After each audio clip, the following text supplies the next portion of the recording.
Bismillahirrahmanirrahim.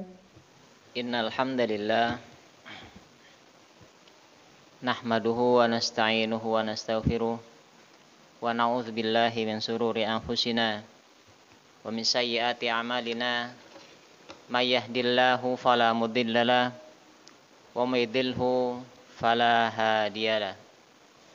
Asyhadu an la ilaha illallah wahdahu la syarikalah lahul mulku wa lahul hamdu yuhyi wa yumitu wa huwa ala kulli syai'in qadir.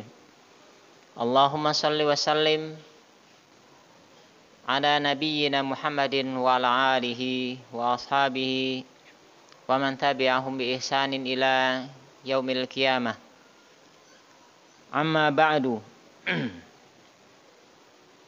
Faqala Allah ta'ala fi kitabihil karim wa huwa asdaqul qailin. A'udzu billahi samil alimi minasyaitonir rajim. Bismillahirrahmanirrahim. Falaula annahu kana minal musabbihin lalabitha fi batnihi ila yaumi yub'atsun. Wa qala Rasulullah sallallahu alaihi wasallam,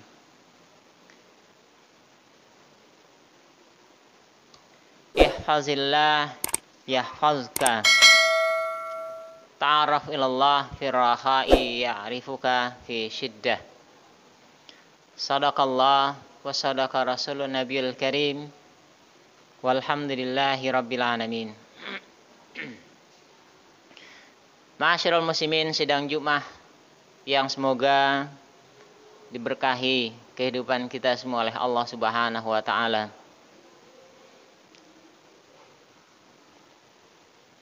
Di dalam mengarungi kehidupan, tentunya kita berharap selamat baik di dunia maupun di akhirat.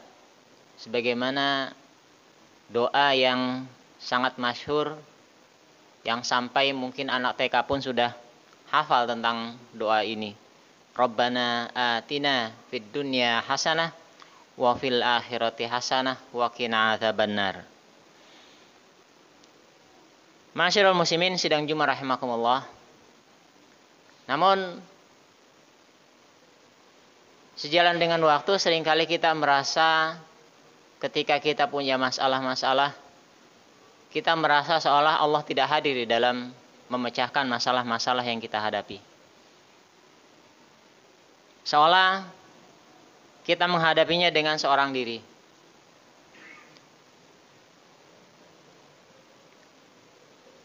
Dan terkadang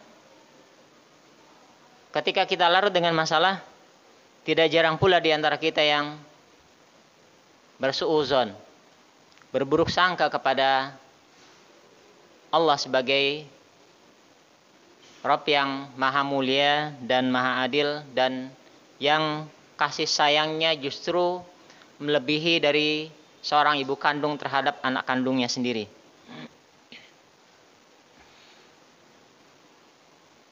Setidaknya ada 5 hal para ulama menyampaikan beritanya kepada kita tentang bagaimana agar Allah campur tangan, bagaimana agar Allah memberikan bantuan terhadap masalah-masalah yang kita hadapi. Tentunya yang perlu kita garis bawahi, bantuan Allah bukan berarti identik dengan kekayaan dunia yang selalu kita mohonkan, yang selalu dikejar-kejar oleh kebanyakan kita. Karena apa? Karena di sisi Allah kekayaan atau materi dunia Allah berikan tidak lebih dari seberat sayap seekor nyamuk. Bahkan nama dunia itu sendiri adalah bermakna rendah, dari kata dana. Ma'asyiral muslimin sidang Jumat rahimakumullah. Lantas bagaimana agar kiranya Allah memberikan bantuan, agar Allah turun tangan, turut campur terhadap masalah-masalah yang kita hadapi? Sebagaimana kita bermohon kepada Allah bahkan sampai 17 kali ketika kita menyembah kepadanya. Ihdinas sirat Iyyaka na'budu wa iyyaka nasta'in. Ya Allah, hanya kepadamu lah kami menyembah dan hanya kepadamu lah kami meminta pertolongan. Sekali lagi, terkadang kita merasa Allah tidak hadir ketika kita minta tolong kepadanya. Disebabkan karena apa? Disebabkan karena justru kita lebih cinta kepada urusan dunia dan melupakan tentang pertolongan kepada Allah Subhanahu wa taala. Ma'asyiral muslimin sidang Jumat rahimakumullah. Yang pertama, bagaimana agar Allah memberikan pertolongannya kepada kita dalam kehidupan keseharian kita? Maka tolonglah agama Allah. Bukan berarti Allah membutuhkan pertolongan kita, tapi agar Allah memiliki alasan kepada kita, alasan supaya Allah membantu kita, maka bantulah, maka tolonglah agama Allah. Pada hakikatnya Allah tidak membutuhkan pertolongan kita sama sekali, ma'asyiral muslimin. Tapi kitalah yang membutuhkan Allah. Maka tolonglah agama Allah. In tansurullaha yansurukum. Seandainya kalian menolong agama Allah, maka Allah pun akan menolong kalian. Wa yutsabbit aqdamakum, dan Allah akan mengokohkan kaki. Kata aqdam itu jam daripada kata qadam. Akan mengokohkan kedudukan kalian semua. Ma'asyiral muslimin sidang Jumat rahimakumullah. Bahkan di dalam surah Al-Anfal ayat yang ke-29 Allah menyatakan, seandainya kalian bertakwa kepada Allah, maka Allah akan memberikan kepada kalian furqan. Allah akan memberikan garis pembeda kepada kalian antara yang hak dengan yang batil, sehingga hati kita selalu cenderung dan selalu mengikuti apa yang Allah perintahkan dan selalu menghindari segala hal yang Allah larang. Ma'asyiral muslimin sidang Jumat rahimakumullah. Ada satu kisah seorang ulama ahlu sunnah, yakni Hatim bin A'sam.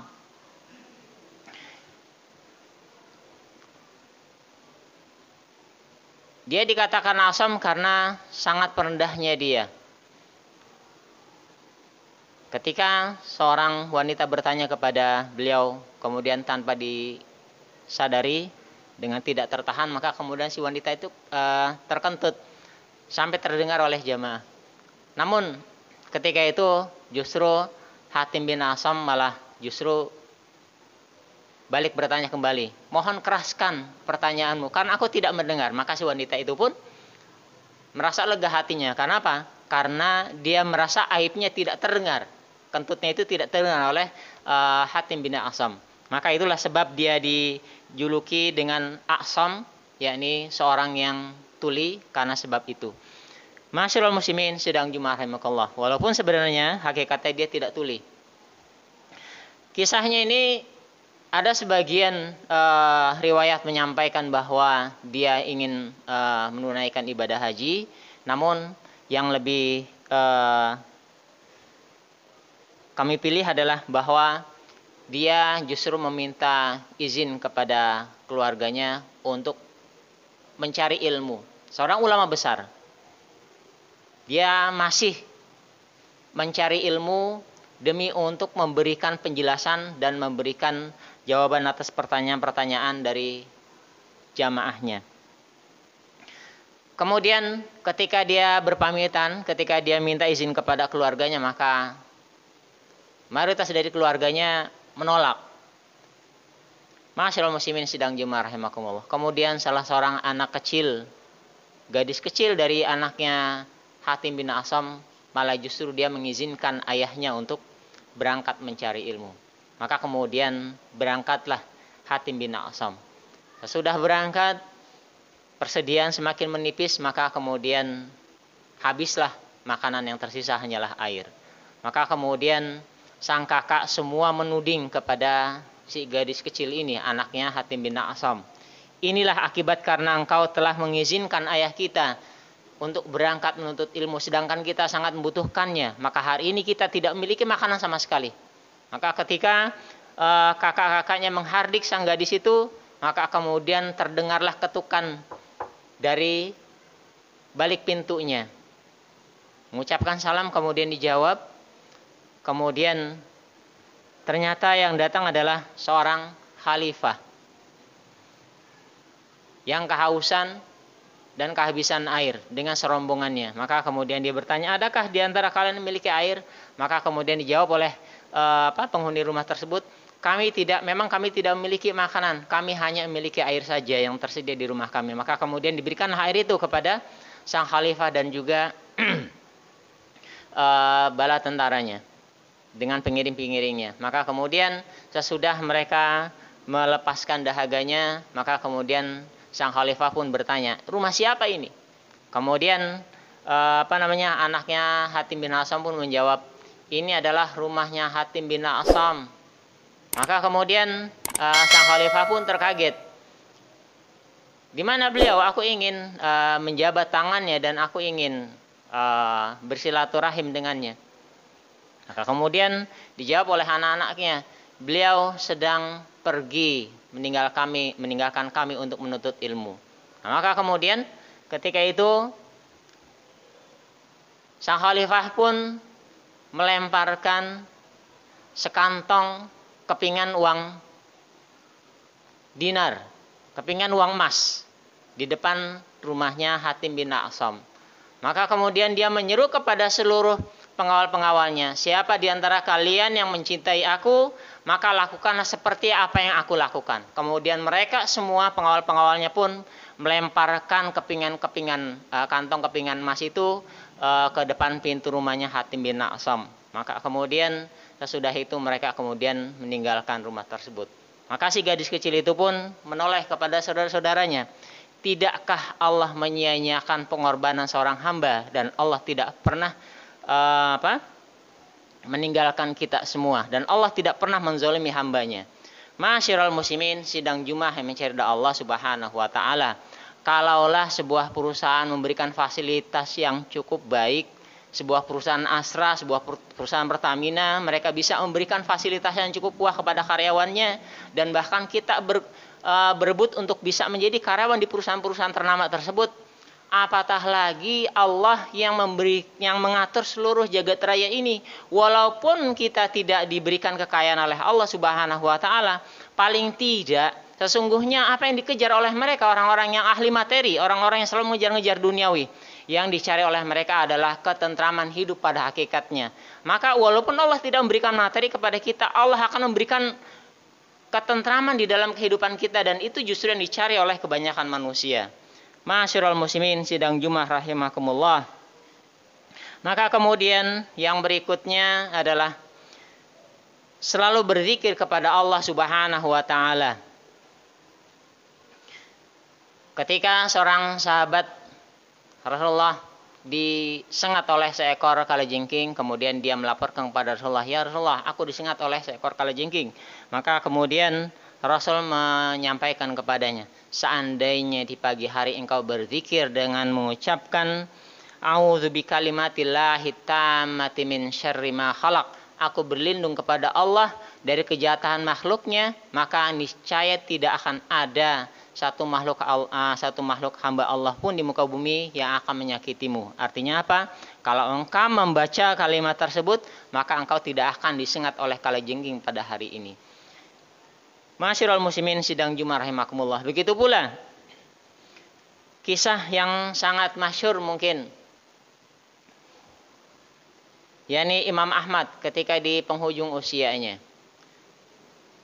Tiba-tiba dia ingin berkunjung ke satu perkampungan yang dia tidak kenal dan tidak ada sanak famili di sana. Maka karena keinginan yang sangat kuat, akhirnya dia berangkat ke perkampungan tersebut. Dan akhirnya dia bermalam di perkampungan itu di dalam sebuah masjid. Maka kemudian salah seorang marbot masjid melarangnya untuk tidur bermalam di dalam masjid. Kemudian diusirlah Imam Ahmad.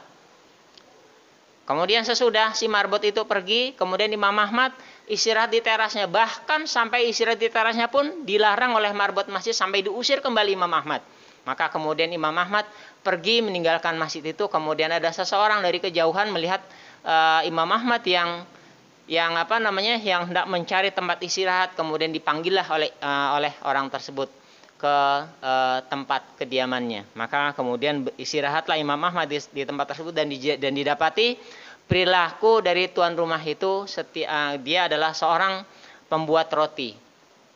Setiap kali dia mengaduk adonannya dengan mengucapkan istighfar, astagfirullah, kemudian memberikan tepungnya, memasukkan telur dan lain sebagainya, dia selalu berucap astagfirullah, astagfirullah dan seterusnya.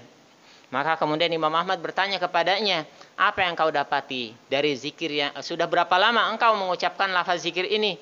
Kemudian dia katakan sudah cukup lama, bahkan mungkin sudah puluhan tahun. Kemudian apa yang kau dapati dari zikir yang telah engkau lakukan ini, yang sudah bertahun-tahun itu? Maka kemudian dia jawab, hampir tidak ada doa yang aku panjatkan kepada Allah yang Allah tolak, pasti aku dapati.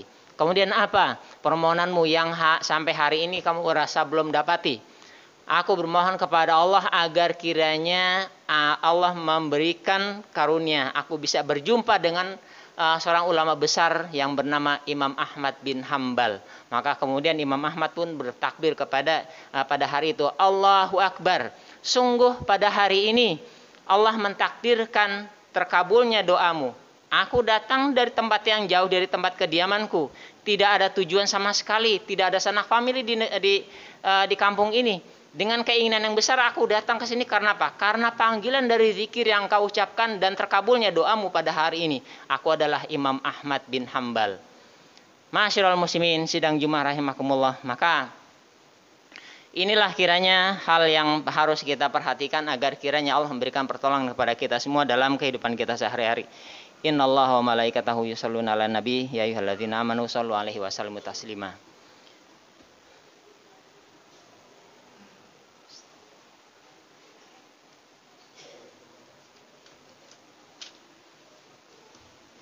Alhamdulillahirabbil alamin wa bihi nasta'inu ala umuri dunya waddin. Wassalatu wassalamu ala nabiyil mursalin wa ala alihi wa ashabihi wa man tabi'ahum bi ihsanin ila yaumil qiyamah. Amma ba'du. Ma'asyiral muslimin sidang Jumat rahimakumullah. Usini wa iyyakum bittaqwallah wa ta'atihi faqad fazal muttaqun. Masih menyambung kepada khutbah yang pertama. Poin yang ketiga, agar kiranya Allah memberikan pertolongan kepada kita dalam kehidupan kita sehari-hari, yakni kenalilah Allah di waktu kita lapang. Maka Allah pun akan mengenal dan akan memberikan bantuannya kepada kita ketika kita dalam keadaan sempit.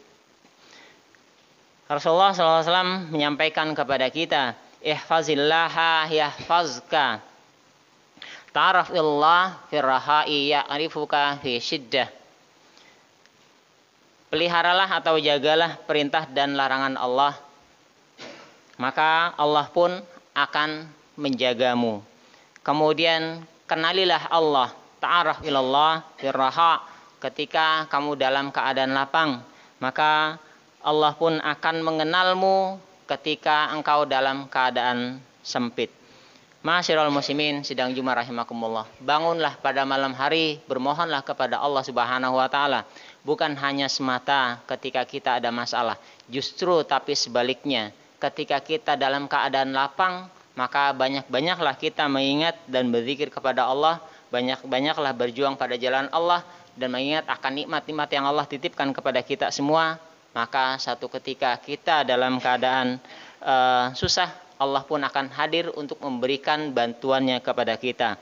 Kemudian yang keempat, berprasangka baik kepada Allah Subhanahu wa taala. Rasulullah SAW menyatakan kepada kita semua, innallaha 'inda dhanni 'abdi bih. Sesungguhnya Allah itu bergantung dari prasangka hamba terhadap dirinya.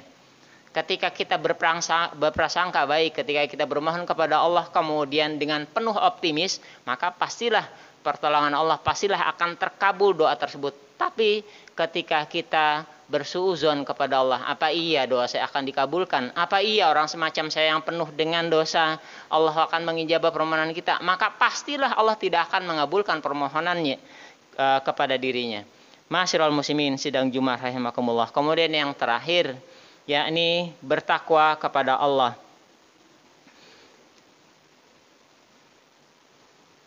Wa may yattaqillah yaj'al lahu makhraja wa yarzuqhu min haitsu la yahtasib. Dan siapa saja di antara kalian yang bertakwa kepada Allah, pasti Allah akan memberikan makhraja. Makhraja itu adalah satu lubang yang sangat kecil untuk jalan keluar, maka kemudian sesudah dia keluar dari masalah yang kecil itu, kemudian di depan itu akan dia dapati sebuah jalan yang sangat luas. Artinya apa? Tidak jarang, sangat sering sekali kita menjumpai ketika kita sudah dekat dengan Allah, ketika kita sudah berusaha semaksimal mungkin untuk membantu agama Allah, mendakwahi agama Allah kepada manusia, mendidik anak-anak kecil dalam pengajian-pengajian, kemudian kita keluarkan harta kita pada jalan Allah, kemudian kita selalu ingat kepada Allah dalam keadaan lapang, kemudian kita bangun malam dan berbagai macam zikir kita lakukan demi untuk memperbaiki hubungan kita dengan Allah Subhanahu wa taala. Kemudian ketika di penghujung masalah yang rasanya mungkin sudah tidak ada lagi pertolongan, sudah tidak ada lagi kekuatan kita untuk mencari solusi, maka disitulah seringkali pasti Allah memberikan pertolongannya kepada kita. Jadi seringkali justru pertolongan Allah itu datang dengan kata makhroja. Artinya apa?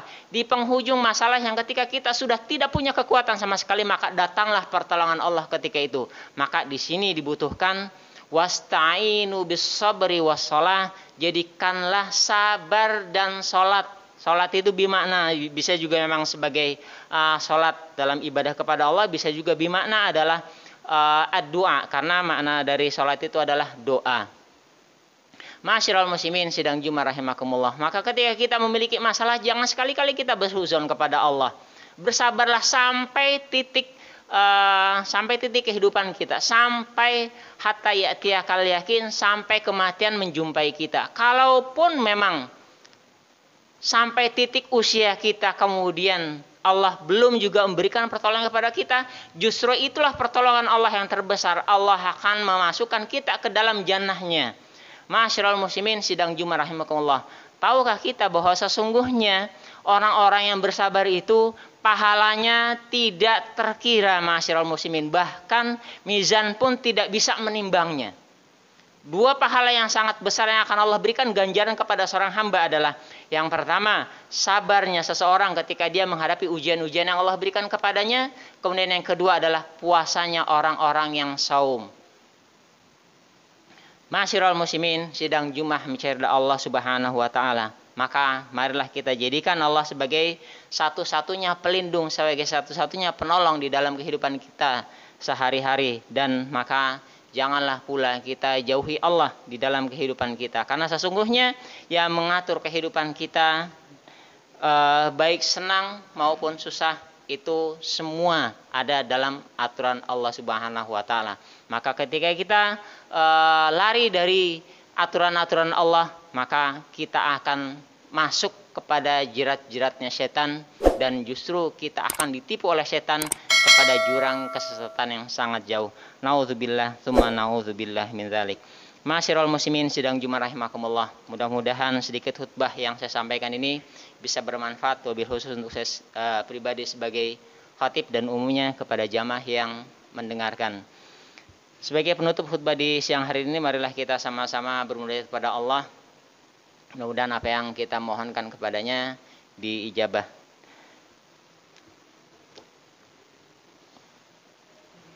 Ma'asyiral muslimin sidang Jumat rahimakumullah.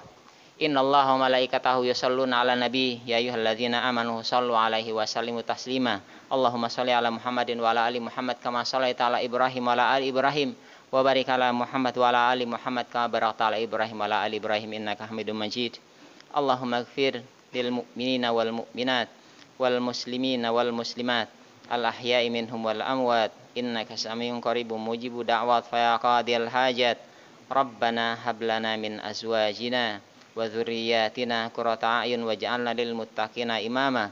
Allahumma arinal haqqa haqqan warzuqna ittiba'ah wa arinal batila batila warzuqna ijtinabah. Ya Allah ya Rabbana, tunjukkanlah kepada kami bahwa yang benar itu adalah benar, dan berikanlah kemampuan kepada kami untuk bisa mengikutinya ya Allah. Dan tunjuki pula kepada kami bahwa yang batil itu adalah batil, dan berikanlah kemampuan kepada kami untuk menghindarinya ya Allah. Rabbana zalamna anfusana wa illam taghfir lana wa tarhamna lanakunanna minal khasirin. Rabbana atina fid dunya hasanah wa fil akhirati hasanah wa qina adzabannar. Subhana rabbika rabbil izzati amma yasifun wa salamun alal mursalin walhamdulillahirabbil alamin. Ibadallah, innallaha ya'murukum bil adli wal ihsan wa ita'i dzil qurbi wa wa yanha 'anil fahsya'i wal munkari wal baghi ya'izukum la'allakum tadhakkarun. Fadhkurullaha al-'azima yadhkurkum was'alu 'ala ni'amihi yazidkum wa la dzikrullahi akbar. Aqimus shalah.